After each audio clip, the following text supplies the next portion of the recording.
Hello friends, आप लोग कैसे हैं। तो आज के क्लास में के क्लासेस 9 टू में आज हम लोग देखने वाले हैं क्लास 8 का ज्योग्राफी। और इसमें हम लोग पहले पढ़ चुके हैं संसाधन के बारे में। संसाधन क्या है। अब हम लोग संसाधन के प्रकार को देखेंगे कि संसाधन के प्रकार कितने होते हैं।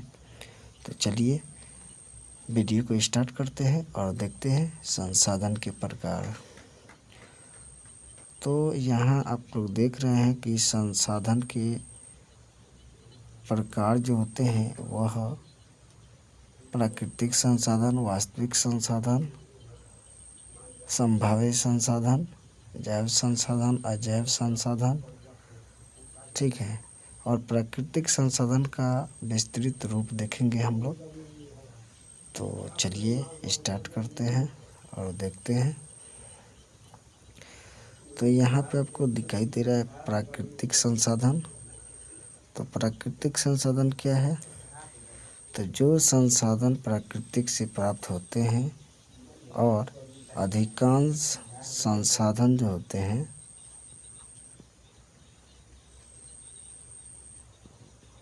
अधिकांश संशोधन के बिना,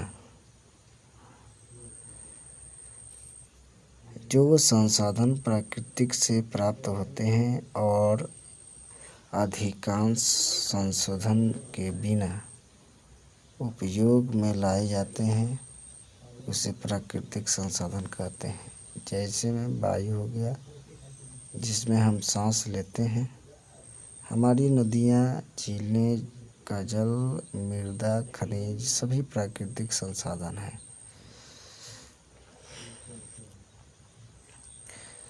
विभिन्न समूहों में प्राकृतिक संसाधन का वर्गीकरण उनके विकास एवं प्रयोग के स्तर पर उद्गम है और भंडार एवं वितरण के अनुसार किया जाता है। आगे देखेंगे वास्तविक संसाधन। वास्तविक संसाधन वे संसाधन होते हैं जिनकी मात्रा ज्ञात होती है। इन संसाधनों का इस समय उपयोग किया जा रहा है। महाराष्ट्र के दक्कन पठार की काली मिट्टी के भरपूर निक्षेप सभी वास्तविक संसाधन हैं, ठीक है। तो वे संसाधन होते हैं जिनकी मात्रा ज्ञात होती है और इन संसाधनों का इस समय उपयोग किया जा रहा है। जो महाराष्ट्र में दक्कन पठार की काली मिट्टी के भरपूर निक्षेप, ये सभी जो होते हैं वास्तविक संसाधन होते हैं। क्या होते हैं? वास्तविक संसाधन होते हैं। अब हम लोग देखने वाले हैं संभाव्य संसाधन। कौन सा संसाधन? संभाव्य संसाधन। तो संभाव्य संसाधन क्या होता है? तो वे संसाधन है जिनकी संपूर्ण मात्रा ज्ञात नहीं है लेकिन उपयोग भविष्य में किया जा सकता है। लद्दाख में पाया गया यूरेनियम संभाव्य संसाधन का एक उदाहरण है। यानी संभाव्य संसाधन वे संसाधन होते हैं जो संपूर्ण मात्रा में ज्ञात तो नहीं है लेकिन इसका उपयोग आने वाले समय में किया जा सकता है, ठीक है। अब देखिए संसाधन की उत्पत्ति। संसाधन के उत्पत्ति देख लेते हैं, यानी उत्पत्ति के आधार पर संसाधन। तो संसाधन जो होते हैं वो एक दो प्रकार के होते हैं। एक जैव संसाधन, यानी उत्पत्ति के आधार पर संसाधन जो होते हैं दो प्रकार के होते हैं। एक जैव संसाधन होता है और एक अजैव संसाधन होता है। तो जैव संसाधन जो होता है उसमें सजीव वस्तुएं होते हैं जैसे पेड़, पौधा, जंतु, ये सभी जो होते हैं पौधे और जंतु, यानी जैव संसाधन होता है। अजैव संसाधन यानी निर्जीव वस्तुएं जैसे मृदा हो गया, चट्टान हो गया, ये सब निर्जीव वस्तुएं हैं। तो इसको अजैव संसाधन बोलते हैं। यानी जो निर्जीव होता है उसे क्या बोलते हैं? अजैव संसाधन बोलते हैं। और अब हम लोग जानेंगे अगला टॉपिक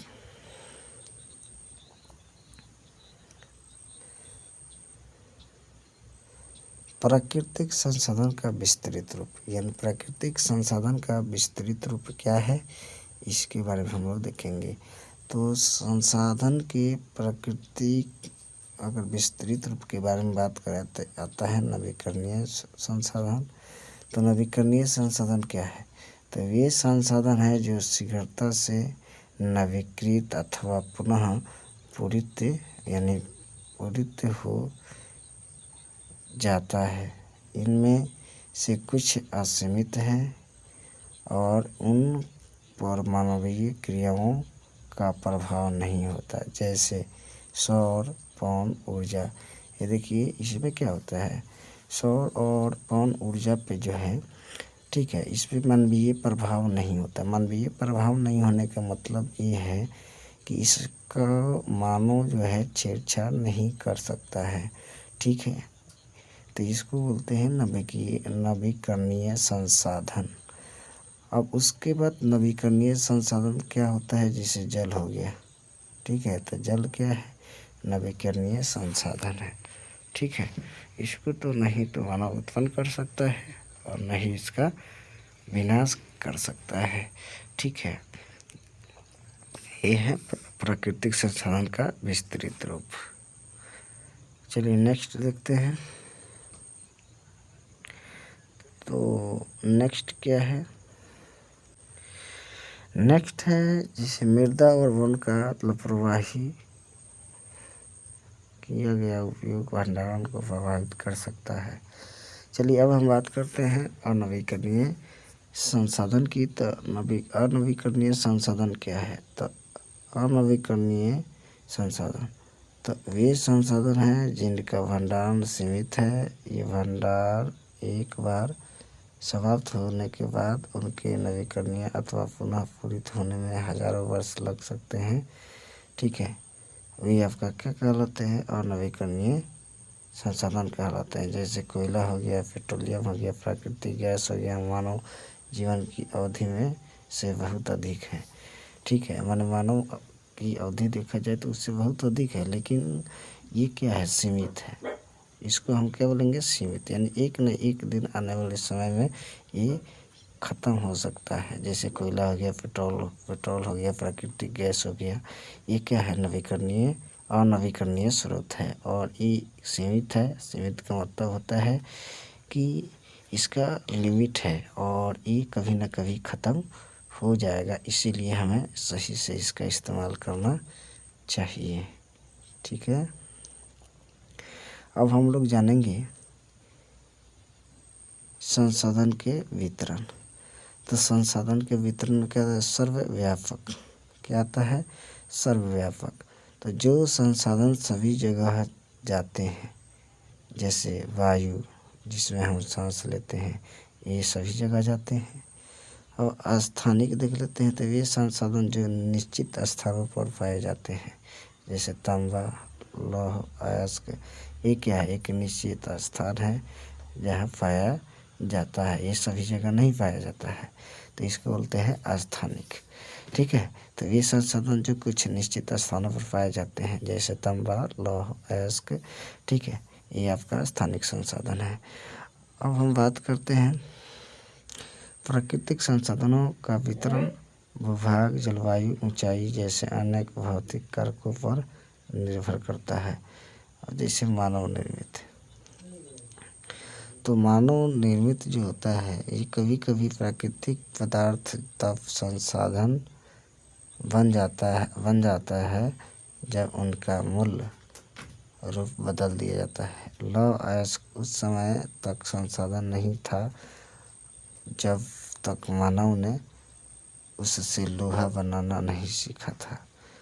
मानव की संसाधन का उपयोग पुल, सड़क, मशीन, वाहन बनाने में करते हैं, जो मानव निर्मित संसाधन के नाम से जाना जाता है। या प्रौद्योगिकी भी एक मानव निर्मित संसाधन है, ठीक है।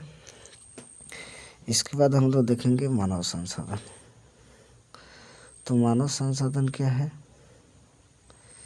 तो मानव संसाधन वे मतलब मानव संसाधन वे हैं जो लोग और अधिक संसाधन बनाने के लिए प्रकृति का सबसे अच्छा उपयोग तभी कर सकते हैं जब उनके पास ऐसा करने का ज्ञान, कौशल तथा प्रौद्योगिकी उपलब्ध हो।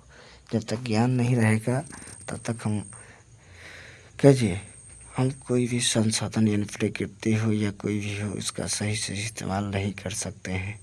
ठीक है, तो इसीलिए हमें क्या होना चाहिए, इसके बारे में पता होना चाहिए कि किस वस्तु का, किस संसाधन का कैसे उपयोग करना है। उसके लिए हमें ज्ञान, कौशल तथा प्रौद्योगिकी की उपलब्ध होना चाहिए, ज्ञान होना चाहिए।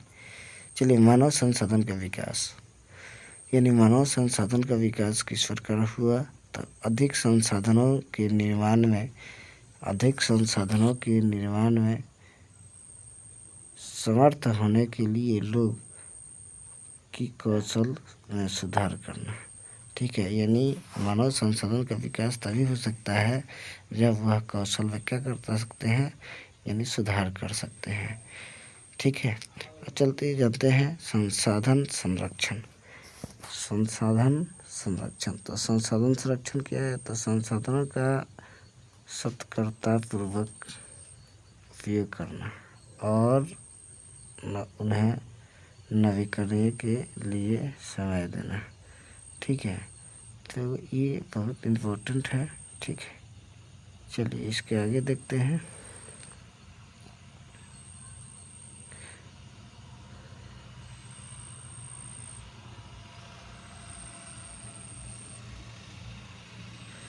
अब है आपका सतत पोषणीय विकास। इस क्या मतलब होता है सतत पोषणीय विकास का, तो संसाधनों का उपयोग करने की आवश्यकता और भविष्य के लिए उनके संरक्षण में संतुलन बनाए रखना सतत पोषणीय विकास कहलाता है।